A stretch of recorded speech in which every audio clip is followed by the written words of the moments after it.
What's it like working with Blake Lively on the set of It Ends With Us?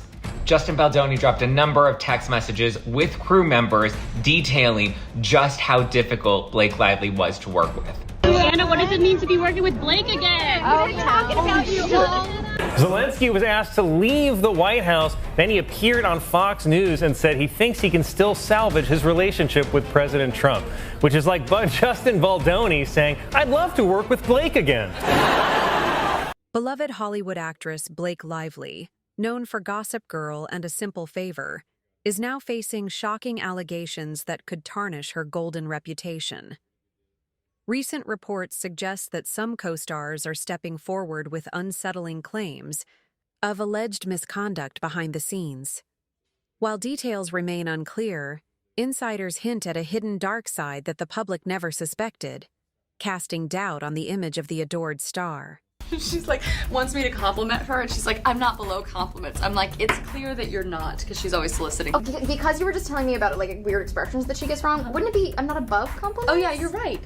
You're right. Oh, she gets it all wrong. Oh, I never even thought about it. She says it. Yes, she's not above compliments. My mom gets everything sort of like expressions. She was just telling me like she'll be like smooth as pie. She'll be smooth as silk or whatever. Easy as pie. Yeah, right. and smooth. The controversy began in December 2024 when Blake Lively filed a complaint with the California Civil Rights Department, accusing Baldoni of misconduct and orchestrating a smear campaign against her.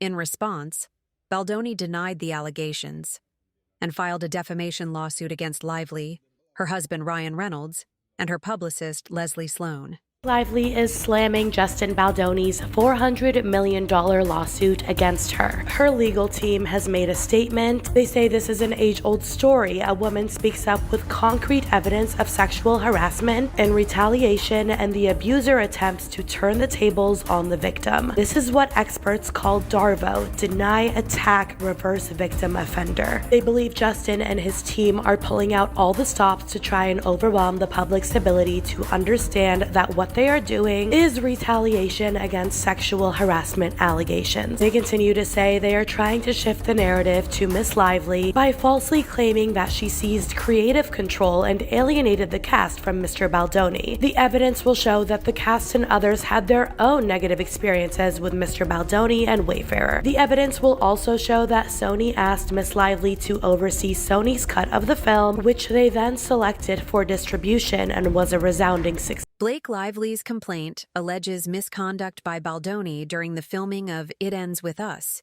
claiming he created a hostile work environment. Specific accusations include sharing inappropriate content, discussing intimate encounters, and making unsolicited remarks about her body and weight. Lively asserts that after raising concerns, Baldoni and his production company, Wayfarer Studios, launched a retaliatory smear campaign to damage her reputation. Blake Lively suing Justin Baldoni for sexual harassment was not on my 2024 bingo card, but here we are. In Blake's lawsuit, she is alleging there was a meeting that included her husband, Ryan, where she demanded no more showing of nude photos or images of women to Blake, no more mention of Baldoni's alleged previous porno addiction, no more discussions about sexual conquest in front of Blake and others, no further mentions of cast and crew's genitalia, no more inquiries about Blake's weight, and no more further mention about her father who passed away. It goes on to say no more adding of sex scenes and oral sex or on-camera climaxing outside of the scope of the script that she approved. Justin's lawyer basically said this was Blake's attempt to fix her negative reputation. As we know, this last year, she went from being a Hollywood sweetheart to basically being disliked by the fans. Meanwhile, Hassan Minhaj, who played Marshall in It Ends With Us, addressed rumors of on-set tension in an interview with Esquire.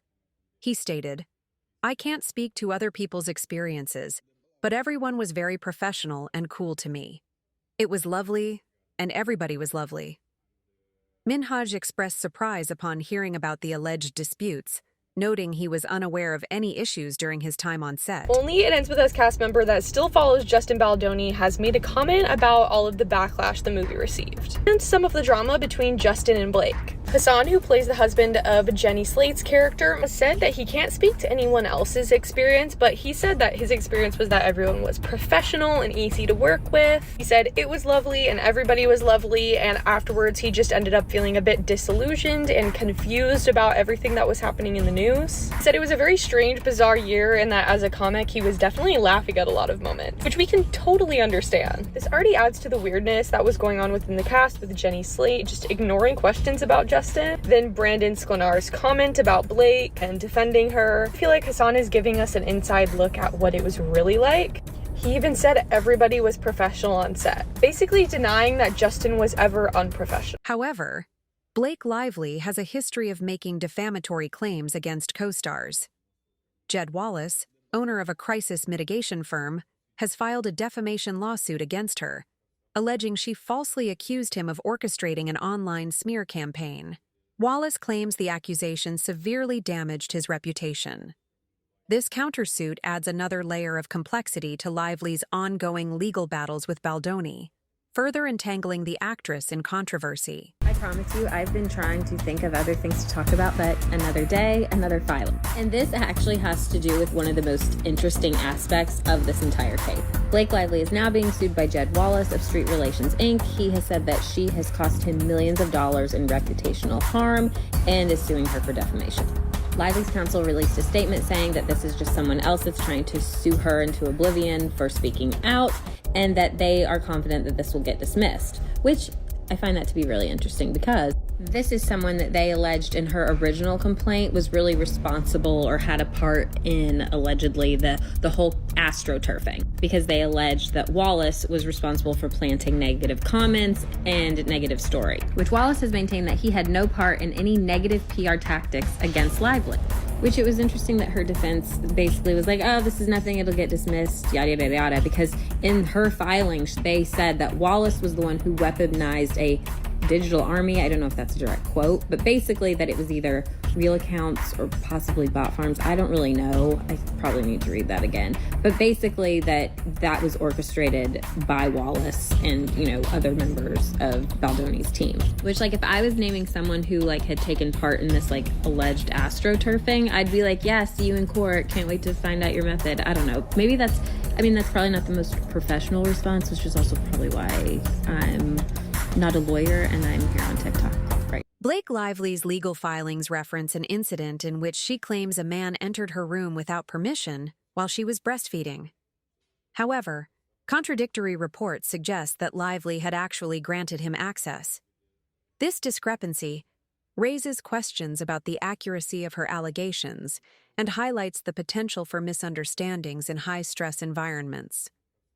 As legal battles unfold, the conflicting narratives add further complexity to the situation, leaving many to speculate on the truth behind the claims. Imagine for a second, you invite a man to your trailer, you're breastfeeding.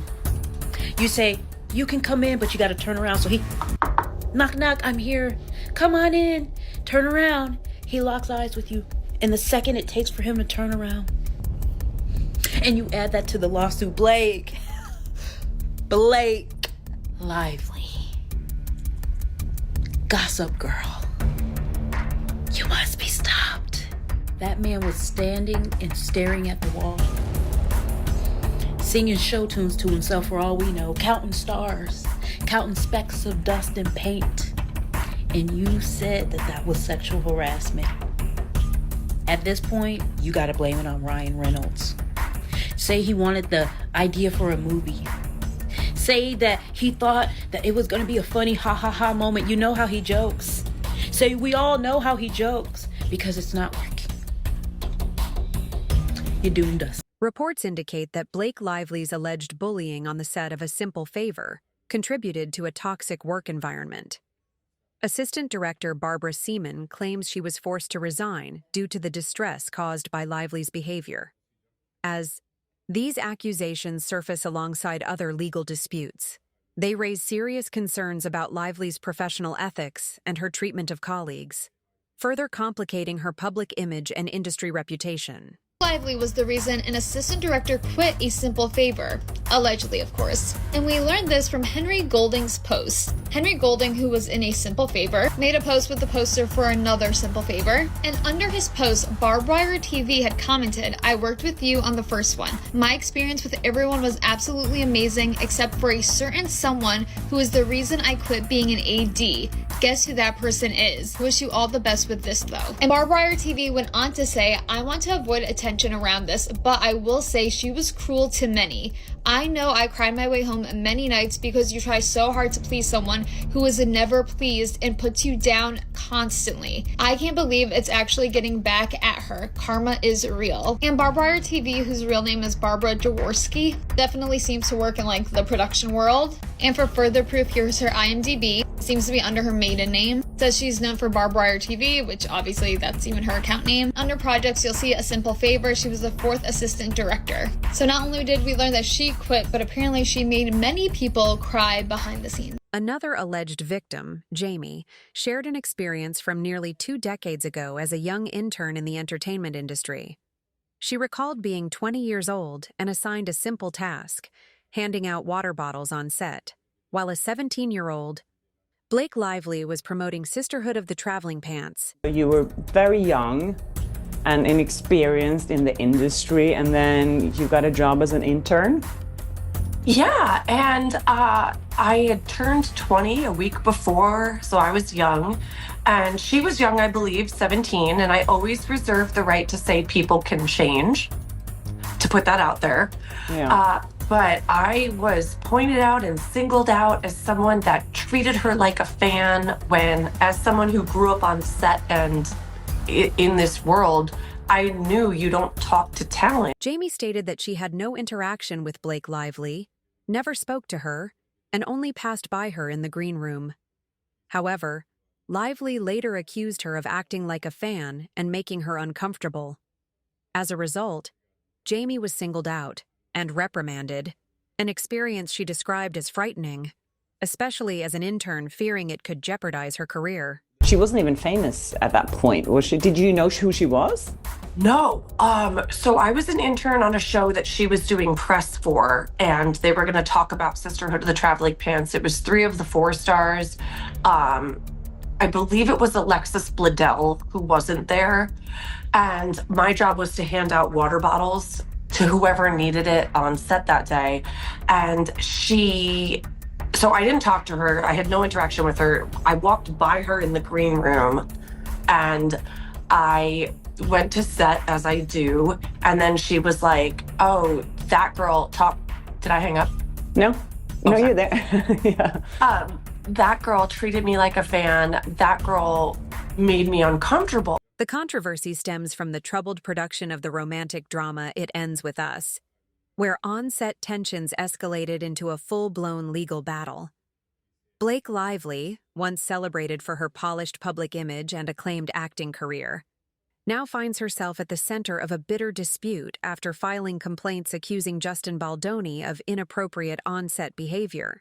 Justin Baldoni is now involving Taylor Swift in his lawsuit against Blake Lively. So Justin Baldoni is suing Blake Lively, Ryan Reynolds, and their publicists for over $400 million for all the It Ends With Us drama. Now he's name-dropping Taylor Swift, Blake's bestie, in the mix. Thankfully, Taylor Swift is not being sued, but she's mentioned in his 179-page paper complaint. And he's alleging that Taylor's fame was used to pressure him during production. And it really all stems from this penthouse situation where Blake and Ryan live.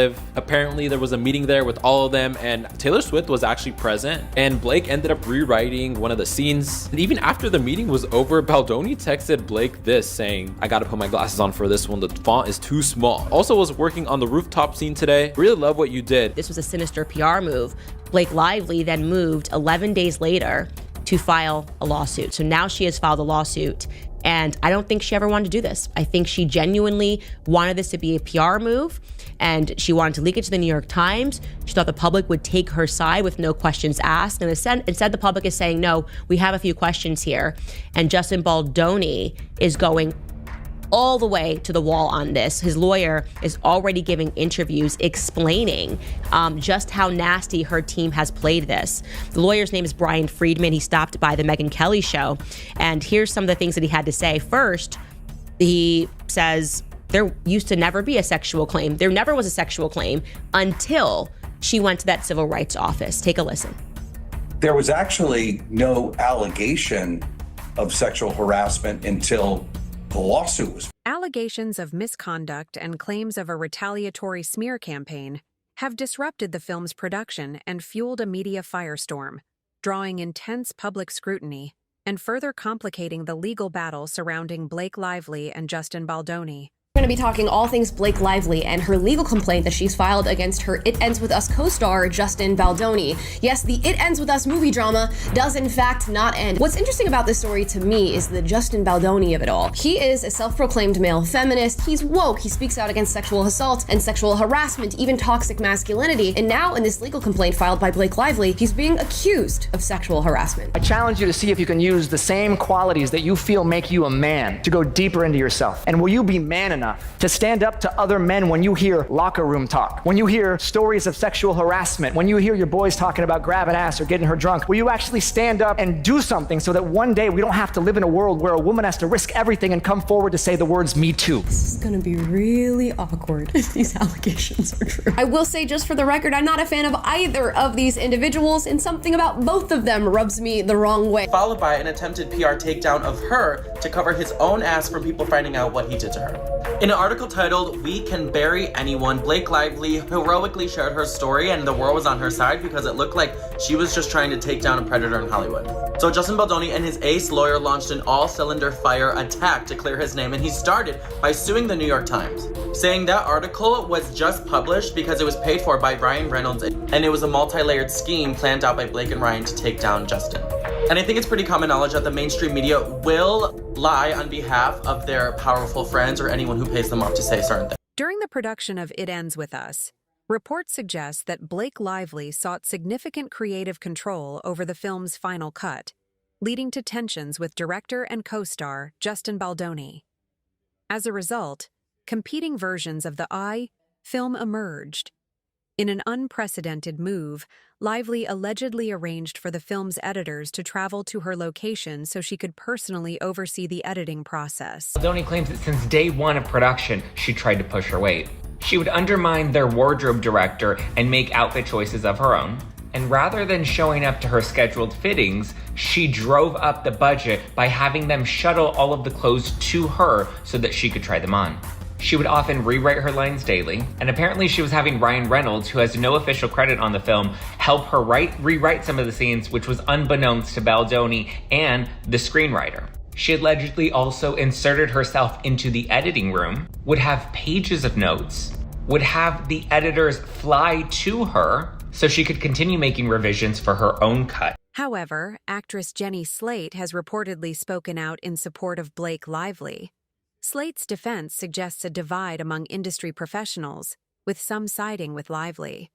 While others question the validity of her claims, this support plays a role in shaping public perception of the ongoing legal battles. To make jokes that don't land, and I understand this doesn't land, but Jenny Slate, of all people now, if she is the person that they are trying to hold back on Blake Lively's side, and now she's going to be the person that's going to come out and be this person that's silent and will be on Blake Lively's team tomorrow when this last final big bombshell complaint comes out, this amended complaint, which people are saying, and Be Better is maybe saying will be this person that has this detail, and this is just a riff right now. I think we may have just cracked the case that Jenny Slate may not be the best person to use as your star witness or your star, co-plaintiff or whatever the hell you want to call it. I mean, name one couple where the man says, I just love hitting my girlfriend. So fun. Just push.